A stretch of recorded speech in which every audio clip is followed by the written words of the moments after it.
Hey, what is up, colorful world and beautiful people everywhere, ladies, bruhs, gents, fellows, madams, madams, whatever you want to call it. So this is case 7. I want to talk about brotherhood. So this idea came to me when I was listening to Jagged Edge. Yeah, I know. Even though on this particular channel we don't talk about music, that's for my other channel. But one thing that I do like that I saw is the brotherhood and the togetherness that they had through the good, the bad, and the ugly. So I said, you know what? I said, I think that that's what I want my next case to be about for From the Office of Stafford-Tiger. So brotherhood is something that is beautiful at times, it's great, but it can also be intense.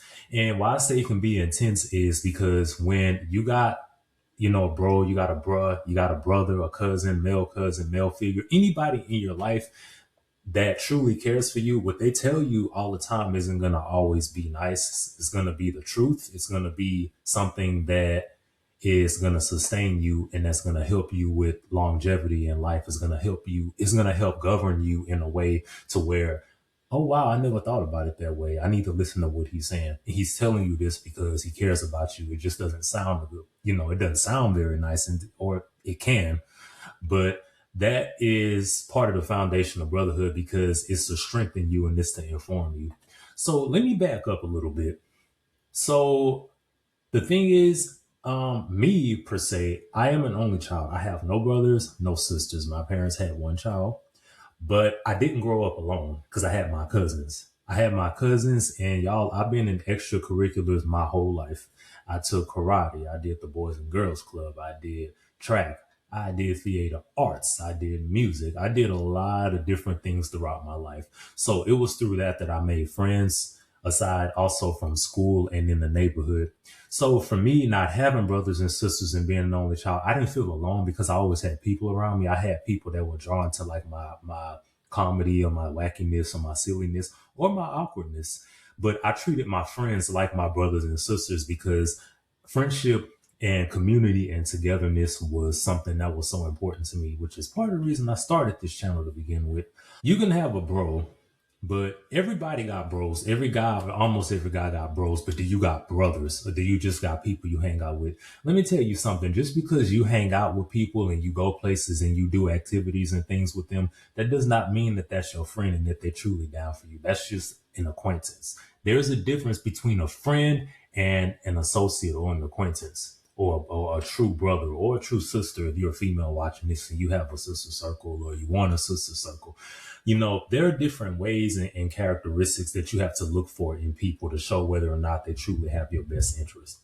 Me, all of the guys that's in my life or that's been in my life, I've had their best interest.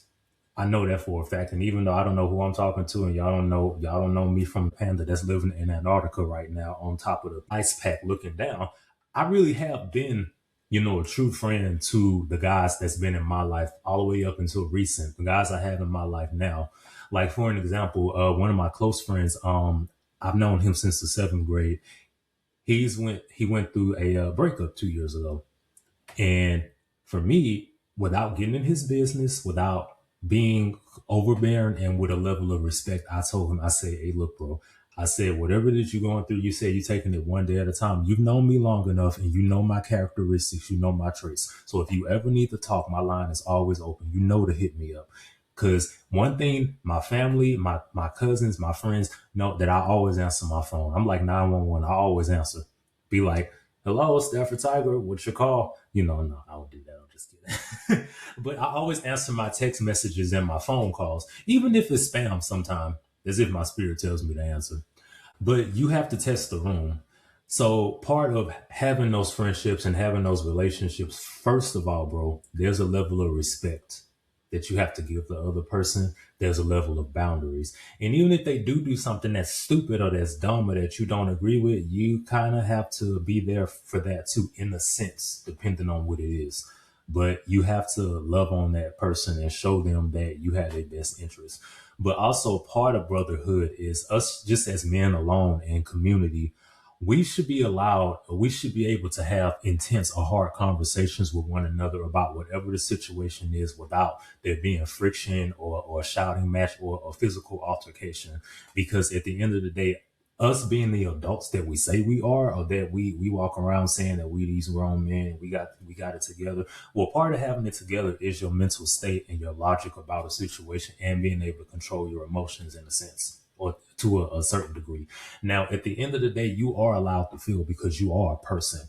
But when we come together and there's a situation, we should be able to talk it out, agree or agree to disagree, and still walk away with nothing but love, respect, and admiration for one another at the end of the day. That's all I'm trying to say. Because at the end of the day, I love you and I respect you. Your journey for your life matters just as much as my journey for my life matters. Okay. So I want to show up for you. And I know that sooner or later, I'm going to need people to show up for me. You can't do it all by yourself. That's why brotherhood is so important. So it's important to come off your high horse, not have an ego, know how to look at stuff from a logical standpoint so that you don't ruin relationships and you don't run people off. One of the things about friendships is people are always like, well, I don't need you. I don't need this person. Why? And I think that sometimes people do that to cover up, how they really feel. But also, listen closer, y'all. This goes for the men and the women. Sometimes those people that are saying that they don't need friends or that friendship is not that important to them or they lost this person and they don't care. Sometimes that person, they're not the good friend. They're not the good partner or the good spouse. They're not the good family member. So what happens is when you're self-centered or you use people or you don't contribute, you end up running people off because you're not doing what you're supposed to do. So you sit up there and say you don't need anybody to make yourself feel bigger, even though you are not carrying your weight in the relationship. That's part of the problem. You can't have brother or sisterhood or community if you're not doing your part in the village. You're not carrying your weight. That's very, very important. So it's just something to think about. And then you have some people that have been let down a lot, like myself. I have went through phases where I'm like, all I need is the Holy Spirit. I don't need this person. I don't need that person. And which is true. You do truly need the Holy Spirit. But, God speaks through people and he uses people for you. So you have to remember that and stop walking around saying you don't need nobody. You need brothers. You need sisters. You need people. You need family. And your family doesn't have to be blood. Your family can be your friends. It could be people that you are in an organization with or that you work with, whoever it may be. But you need people. Brotherhood is consistency. Brotherhood is presence. Brotherhood is logic. Brotherhood is you taking accountability. Brotherhood is you showing up for that person. Brotherhood is not you being envious or jealous of that other person. Brotherhood is your presence. It's about what you carry in your heart. It's about how you feel towards that other person, how you water and want to help grow that other person. All the people in my life, the people I'm friends with and I hang out with, I'm trying to grow them in a sense. Like when we go places and we do things and I see that they may not understand or know something and I know it, I'm going to teach them or I'm going to correct them with respect. I'm not going to make them feel stupid or make them feel dumb or make it seem like I know more than they do. I'm just going to simply step in like, hey, bro, that's not how you do that. You got to kind of do it this way and take that like that. Then they go, oh, okay, I got it. Maybe I don't know how to respond, but it's out of love is what I'm trying to say at the end of the day. It's all love. But you also got to know when it comes to friendship and brotherhood, when to put stuff on the rocks and give stuff a break. Cause I got, two mutual friends. Well, they're not talking to one another right now and I know why. So I'm not getting in that because it's none of my business, but I just know why. So I don't blame the other one for not talking to the other one. But on the flip side, so there was a dude that I went to high school with. We weren't friends in high school, but when I started cutting demos and I was kind of marketing myself, my music and stuff like that. He does music as well because but he does like production. So he hit me up on Facebook. He messaged me and we ended up reconnecting and hanging out and things like that. But I noticed this cat never had anything good or positive to say about what I was working on. Now, at the end of the day, I grant you, I'm me. I ain't Chris Brown. I ain't Mario. I ain't Omarion. I ain't Backstreet. But I do have something unique to bring. And I would have thought that he would have saw that, but he never had anything good to say. Like I remember one day, we were in the car. We were going somewhere. We went to some event and I I had this track that I had got. It was a trap music. I'm not a rapper. I'm a singer and I'm a performance artist, but it was a trap beat. And it's good to play around with genres and stuff. So um, I came up with this idea. I basically was gonna rap in the song, but then I was gonna sing the rest.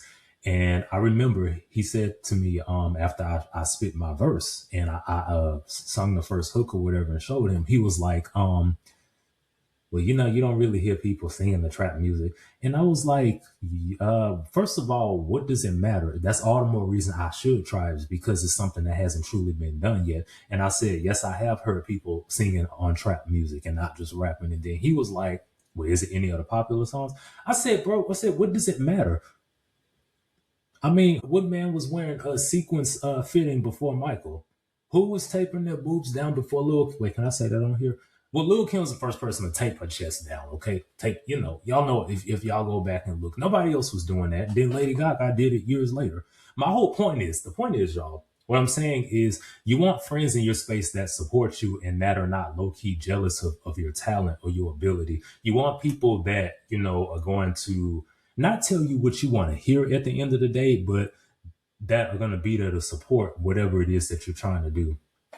At the end of the day, it's not about what you say to a person, it's your delivery and how you say it. And then on top of that, I know for a fact that he didn't mean well because he went into this long spiel about well, if you don't do this and this, you might as well hang it up and you're never gonna win a Grammy or a VMA. I said, I'm not even thinking about that right now, dog. I'm trying to just get on the map. I'm taking it brick by brick. I'm not looking at that spaceship.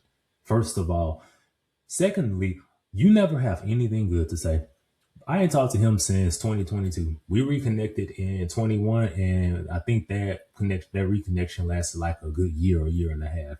And then on top of all that, when I was posting stuff on Facebook about the performances I was doing, or like me being in the recording booth and stuff, he never ever liked or commented on anything that I did. But then when we cut ties, I had put a post because I've always been into mental health and giving y'all positive advice and stuff. I put something on there saying, "Oh, you okay before this person, you'll be okay without him." So then he turns around and liked that post because I guess he thought I was talking about him and I wasn't. But I'm just throwing out that personal story to say that not everybody that's around you mean you well, or have your best interest. So you got to be careful and watch out so that you don't have people in your space that's trying to wish down on your dreams or on what it is you're trying to do. Whatever cat I'm talking to right now, whatever guys watching this or listening, my journey is my journey. Your journey is your journey. What my obligation and what my responsibility is for me to you is to support you on your journey because I want to see you do well. I should want to see you do well. Anybody that don't want to see you do well or want to see you succeed, that's not brotherhood and that's not a village. Now, at the end of the day, it's not their obligation to want to do those things or to want to be your friend or to want to be there for you, but it should be your obligation to make sure that you don't have mean-spirited people around you, or you don't have people around you that don't mean you well and that's not trying to do right by you. That should be your obligation so that they don't throw dirt or turmoil in your Fiji water, your clear Fiji water that you can stick your feet in and see straight to the bottom. You don't want to see mud down up in there. So you got to get rid of them. You got party friends, you got clout friends, and then you got opportunists. So that's part of the circle of life, my brother, is you just got to weed out, who's who. But don't just write everybody off and punish everybody because of what a few people did or what several people may have done, because everybody's not a bad person. Everybody's not out to get you. There are people that truly do love you and mean well, but you have to open your eyes and see it. You have to open your eyes and be patient. You can't rush things and you can't make people do anything that they don't want to do, or you have to wait till they're ready for it. Like me, for an example, I've dealt with being alienated. I've dealt with people not wanting to be my friend that I wanted to be friends with. My mom told me one day, this was years ago, and I never forgot this. She said, if a person is giving you the cold shoulder, if you see they're giving you all these weird looks, or they're not really talkative, or every time you walk in a room they act a certain way, do you really want to be friends with that person? Is that really your brother? Is that really your sister? Is that really or is that really a girl you want to talk to a day? No. Why? They don't like you, so My mom said, talk to the people that want to talk to you. And that made so much sense to me when she said that. And I just went on with that. I was like, you know what? I said, she's right. And I appreciate her for telling me that, because it took me, I was young, and it took me years to embody those words. And like today, you can't tell me nothing. In my job right now, I love what I do, and I know where I'm going. I know what direction I'm going in.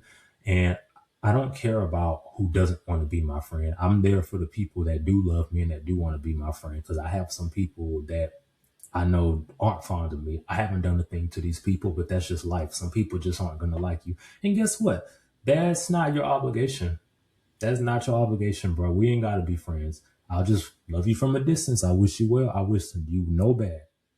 My job as a brother in Christ, as a follower of Christ, to the best of my abilities, and just as a good spirited person, is I'm gonna always be the bigger person. Okay. When I walk in the room, I'm gonna hold my head up. I want you to do the same. I'm gonna stay solid because I gotta live up to my name. My name is Stafford-Tiger, hence the tiger. We gotta be solid and we gotta be ready. So I'm gonna be okay, and I want you to be okay. I want you to be okay, and I want you to find your village, find your tribe. Even if you have a good 2 to 3 friends, one male, one two females, or vice versa, or whatever, then you're doing something. You really have something. So you know those people truly care for you. You know those are good people. Respect those people, hold on to those people, but make sure that you do your due diligence so that you don't run them off, and so you don't tarnish the relationship. Because some people, they've lost a lot of good people. I've seen it, you know, I've seen it, and it's not good, because some people, they may forgive you, but you've shown who you are, and they're going to realize that you ain't for them. You need to be for them, because you may need them one day. So keep that door open. Okay. So bro, hold your head up and find your tribe. Keep living. And until the next case, bro, or sis, whoever's watching this, do not forget to go out into the world and be great. And don't be a moment, be a lifetime, because a lifetime lasts so much longer. Okay. Gotcha.